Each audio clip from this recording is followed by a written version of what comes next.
Hey guys, I'm Taylor. And I'm Erica. And we are your hosts for Finding the Family. Finding the Family started as a resource for families to hear about discipleship at home. We're not perfect. None of us have it together, but we know that by bringing in ministry leaders, professionals, and people of different backgrounds, you could hear stories and strategies to help you and your family find your identity in Christ. And so today we are joined with Lance and Mary Clark. Lance is a professor at Huntington University, and Mary is a licensed mental health counselor. And our topic today was who gets to influence my family. So stay tuned, and at the end, there will be resources for you guys to hear more. Without further ado, here's Lance and Mary.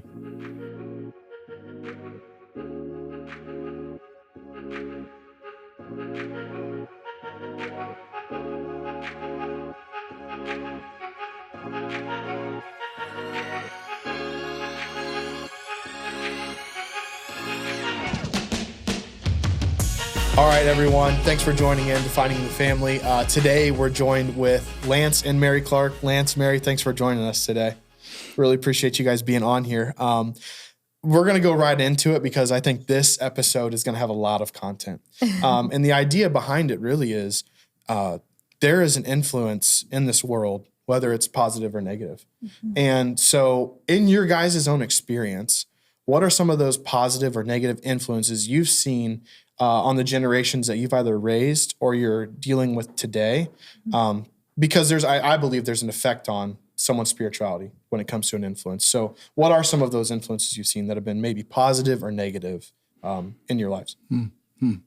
Well, I think it's a great question that all families, especially families that are, church-based, that want to raise their kids in a Christian environment and want to find that kind of Christian community like you have at Life Church. I think that's what every family is going. How do we raise a family and how do we raise kids that want to seek Jesus? Yeah. I think that's a great question. And I know that's something we wanted to do. We valued that early on. And we actually had, we were married 6 months and we found out that we were pregnant after 6 months. Wow. So we were, we were practicing. We just weren't thinking that was going to be a reality, Yeah. And I remember that. whoa. And we got married pretty young. I mean, Mary was 20 when we got married, and I was 22.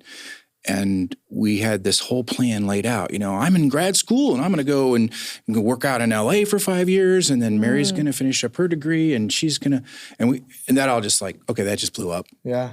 6 months into it, nope, I finished grad school. And then we were thrown into the whole parenting thing pretty early on. And from the very beginning, right, we wanted to raise a Christian family. Yes. Oh, yeah. That was our thing too, is we were never really involved in the church. Growing up, we didn't have any influence for Christ.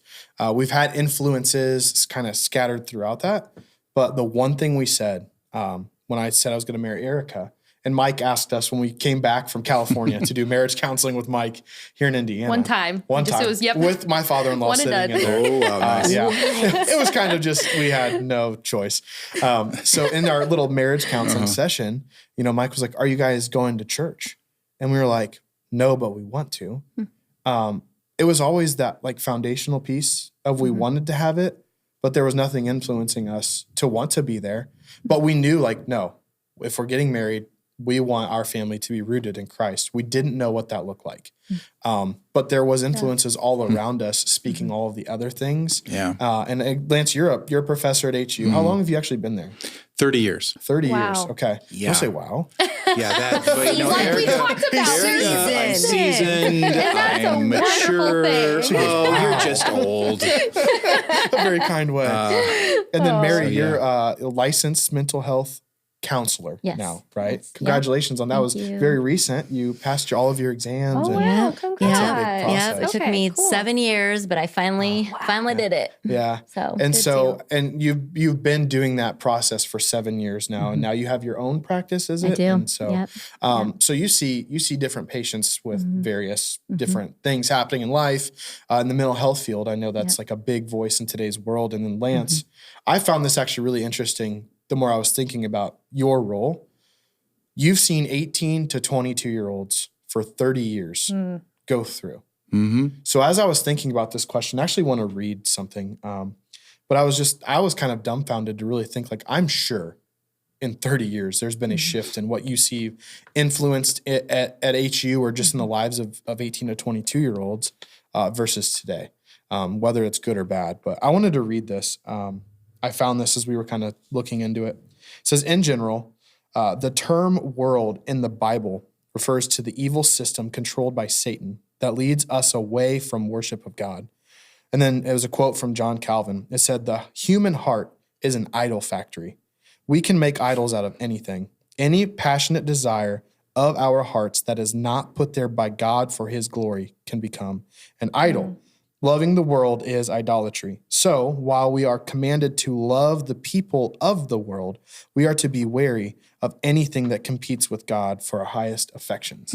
And so as we're talking about, this whole idea of who can influence our family, I think the natural inclination, the nature of sin, destroys a lot of this, intention to want to be influenced for good, yet there's so much dragging us back. And so for you, Lance, 18 to 22-year-olds for 30 years, what were some of those good influences you saw? Yeah, 30 years of working with what I call this moratorium stage. It's kind of like if you're 18, you graduate, and you go to this 4-year, 8-semester bubble. And it's instead of going to the military or going to other areas of moratoriums, college is a moratorium. Yeah. And Huntington is a Christian college, and I definitely have seen students. That age group has shifted through the different generations and just their from attention span to their understanding of the Bible has shifted from, I think we saw kids 30 years ago that actually, hey, they've actually read the Bible or read parts of the Bible or knew they grew up going to Sunday school or grew up with more Christian influences in their life. Today, there's still obviously Christian kids that go to Huntington and the Taylors and all the Christian colleges, but I've seen a real shift in just a lack of really understanding the scriptures or even the scriptures being like the book of God. It's one of maybe many other options for people to read about. And so that's been a shift. I mean, I think good influences, is that what your question was? What are some good influences on the age group? I mean, we're going to talk about both. Good, what are some good influences that I've seen shift over the time? I mean, I think early on, more and more students came from maybe more intact families that were, raised in the church, and that clearly has shifted over the years.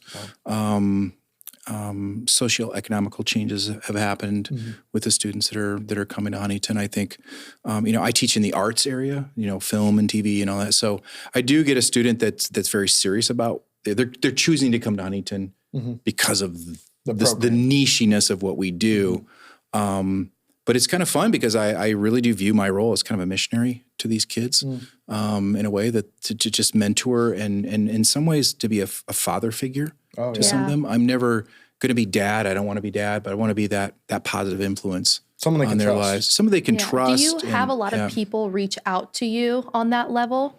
Yeah, every year I'll have some students that really want to be mentored. Wow. That's awesome. And they maybe don't have that relationship with a father or earthly father. And I'm never going to be dad. I don't want to do that, but I assume maybe that role of just like giving advice if they ask for it or challenge them about the scriptures and challenge them about quiet times and pushing into to the Lord, and I've been fortunate to lead people to Christ, over the years and stuff. And when the timing's right, to ask them about their relationship and so forth that's with huge. God, Like you create trust. And I've actually had parents, but this is interesting too. I've actually had parents over the years come up to me.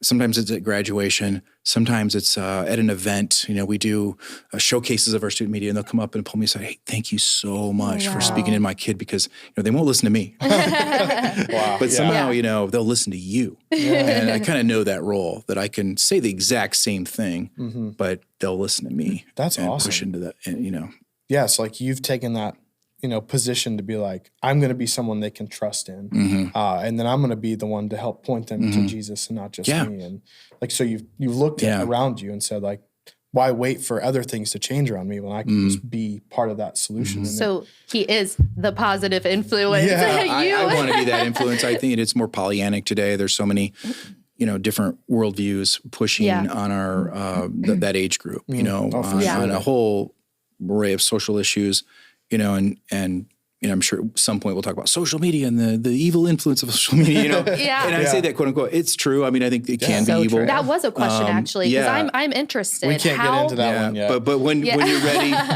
we can dive into that. But I mean, there's more probably competition now for my voice to speak into their lives than there was, even 10 years ago. Oh, for sure. We talked about we used the term pre-COVID, like it was like a pre-BC or historic thing, but like pre-COVID even, like there was some shift.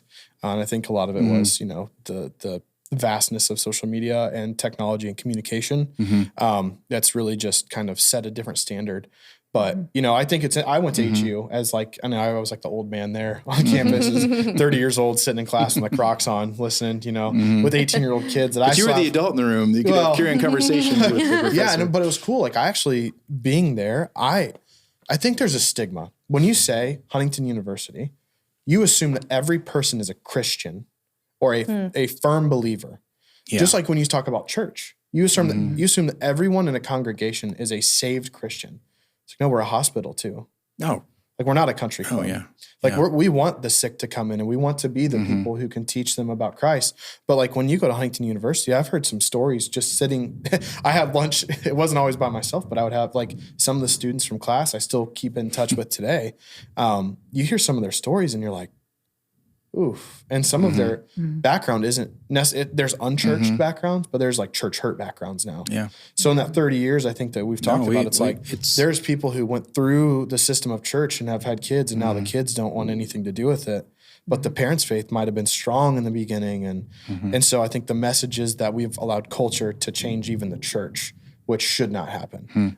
So I just thought it was really cool to bring up and important to know, no, we're in a broken world, in a fallen world, and people need to hear Jesus. And you never know where it's going to come. So don't just assume. I stopped assuming. Right, yeah. I think early on I assumed everybody in my classroom, they're Christians and they grew up going to Sunday school. Yep. And they're from intact families. Yeah. And this is like the 1980s version of family. And it's just a perfect world. It's a Christian university. Yeah, that's not the way it is. And that has shifted. And now I don't assume that at all. I mean, sometimes the kids that come from the very conservative Christian homes are the ones that I know I probably need to reach out to the most. Maybe there's some resistance to that, or they haven't come to terms with their own walk and everything. Yeah. Wow. Mary, what about you? So in the world of mental health, I've done some of it myself, getting out of the military. Good for you. Going through the VA system. They were the ones who were like, you should probably talk to people. I'm like, why? And then I learned some really cool life skills. They're actually up in my office. I have some on the board, and I did a packet through, I think it was called CPT. I forget what something. CBT. That might be right. I forget what it was called. But I went through a 12-week program, and I was really kind of reluctant at first because I was like, no, I trust Jesus and Jesus alone. And while that's still true, I never realized the benefit of just understanding kind of who I was and how life has affected me, especially a military background. So as I was thinking about, having you on here as well, I'm like, man, I know, and obviously we're not talking about specific stories here, but I know you've heard probably some people who have had some positive and negative influences as you're not bringing faith into the counseling per se, but yet you at some point you are. You're praying for them and you're thinking through it. So you can hear sometimes that spiritual need that people have. So what are some of those influences you've heard kind of people saying throughout your time in mental health? Gosh. I mean, first of all, I just want to say that if we're talking about family and just not my mental health, but just from a mom and from that, you guys, honestly, you guys, parenting today is so much harder than what we had it. Really? Oh, because I've always been told the opposite. No way. Is it, would you say because of the expectations or what is surrounding us? I think it's because of, I know we shouldn't say it, but because of social media. Okay. And technology. No, I know we're going to get ding, there. ding, ding. Yeah, technology is, you guys, I do not covet you. I mean, honestly, and research has proven, wow. They've polled parents and they're like, oh no, it's so much harder today. Wow. So, we can talk as seasoned, and we just want to also say you guys have it very hard. And we didn't know that. Our kids did not grow up with that. Yeah. Our kids didn't grow up with us battling. We have a cell phone that could be our best friend. Oh, yeah. You know what I mean? Yeah. And we could be distracted by that. We didn't have that. We did not have that. Yeah. Nor did we have the opportunity to just hand them a screen. Like, okay, be quiet. We did it. Right. Here's a screen. We did So not have that. We're out to dinner and our kids being, rowdy. Oh, here's a screen. We didn't have it. We did. Yeah, like that was not give an me a option. 5-minute break, go watch a show, and And as beneficial of a tool as like you might hear, like it's also one of the most corrupt tools. It's all really how you use it and what you're allowing Sure it it to is. be used for. yeah, but like we were kind of talking about, even if you think you're filtering it and monitoring it, there's still things in there that it's a kid's show, but But has it's some not. What's the really worldview? What's the Right. Yeah, The what's the background message? of it. Yeah, what's the Yeah. background? We, What is Right. we've So- limited some of those things even for our kids. Yeah. And it's like, Kudos. like, Good but job. it's so hard because it's Trying. so invasive. Yeah. There'll be times we're watching literally like children's educational videos. And because of whatever algorithm YouTube or YouTube Kids would have, it's really mostly just if it's on TV on the YouTube. I said the YouTube, so I sound like I'm an old person. YouTube. The YouTube. Are you on the YouTube? Yeah, on the YouTube. Forgot the to mention YouTube. if you're listening, we have Charlie with us I today. was going to Charlie say, is how do we the forget Charlie- to Charlie, introduce come on. Charlie? goodest boy of a dog. He's Charlie sitting the here on therapy couch. dog. Yeah, He's I actually love it. a certified therapy dog. I love it. He's So being cool. so good here. He's just so hanging out good. with us. Oh, I told man. Nick to get him a lapel mic so we could have my him gosh. interact with us. But, He actually can. no, like I think, like you're saying, so if parenting is hard today compared to what it was, I think that's crazy to hear because I think, and I've heard this said before, my generation that's gone before me and even before them, like back in my day, you don't know what it was like being raised and whooped in the house. And, my parents spanked me and beat me. And well, like parenting styles we've learned from them and and it's evolving still. Like I think we forget that like there are a lot of things that are invading our parenting styles today and just our home life and our normal, right? Like our kids, our families, our friends are sponges. And we're really apt to take in so much information. Like that's what we're like. I say that young adult generation right now, they want to learn and know whatever it is. They want to know so many things. Well, like we're watching YouTube with our kids and it's a ABC song or a Jesus Loves Me song. And then a dirty rap song will be, it's not even an ad. It's an entire song. And it's And some of the unfiltered. algorithm puts it in there, right? Yes. It's like, why? Satan. And, no, right. No, yeah. Honestly, it's like the it's SNL so skit. We true. run to the living room now, and I'm like, "What the heck?" And we'll just change. We'll just turn it off. It is a part of the plan. And you bring up a great point about one. I love to hear you say you watch with you're actively participating in the consumption of whatever media you have. Yeah.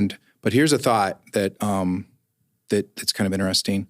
100 years ago, nothing entered the house except what was brought in through the threshold of the front door, right?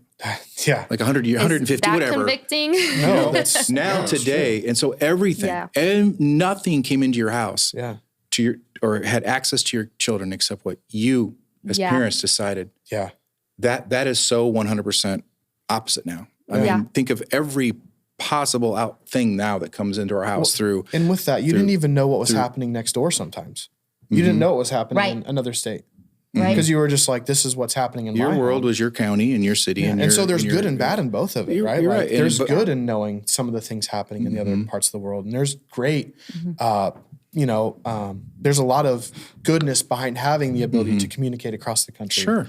And there's a lot of benefit to it. But again, like you mentioned, like what are you allowing within that threshold of your home? Because as a man and as a wife, I know like we talked about this before. Like as a man, I'm spiritually in charge of my home.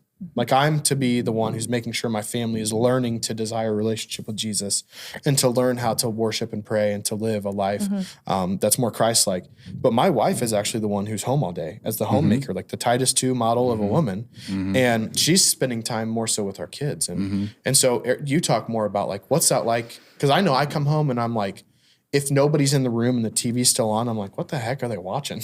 And she's like, no, we weren't in here. We've been, playing toys in the back room. But like, And it just kind of gets left on. Well, I still kind of go back to like the social media thing because I also have to consider not just the influence it has on the kids, but on me, like when I'm on social media, right? So I allow that to become a distraction sometimes, you know? And so like you mentioned before, that didn't exist. So you take away that intentionality with your kids, you know? So it just, I don't know, it just kind of makes me think like needing to be more intentional because they are seeing everything I do. And I don't want my kids, I don't want to be sitting with them and they're playing, but I'm, you know, down here on my phone distracted. You're in another world. Right. Literally. Right. Yeah. So, and especially like you said, like they're 3 in 1 and they see and hear everything. Oh, they're sponges. I do. They are. They are seeing everything. They're smart, so like smart. while being a mom is the greatest thing in the world, I also have to kind of view it as a job because I still sure need is. to. It is. It is. Hardest job ever. Yes, it is. The best and worst unpaid position. Right. And so, you know, you almost have to view it that way and be like, okay, like, what do I need to do tomorrow to set up our day to be intentional with them and to, you know, to kind of like to lead the day. Thank you guys for joining us on today's episode with Lance and Mary Clark. We will be having a part 2, so we'll be coming back next week to finish the conversation with them. So make sure to join us then. Thank you again for joining us, and we look forward to seeing you then.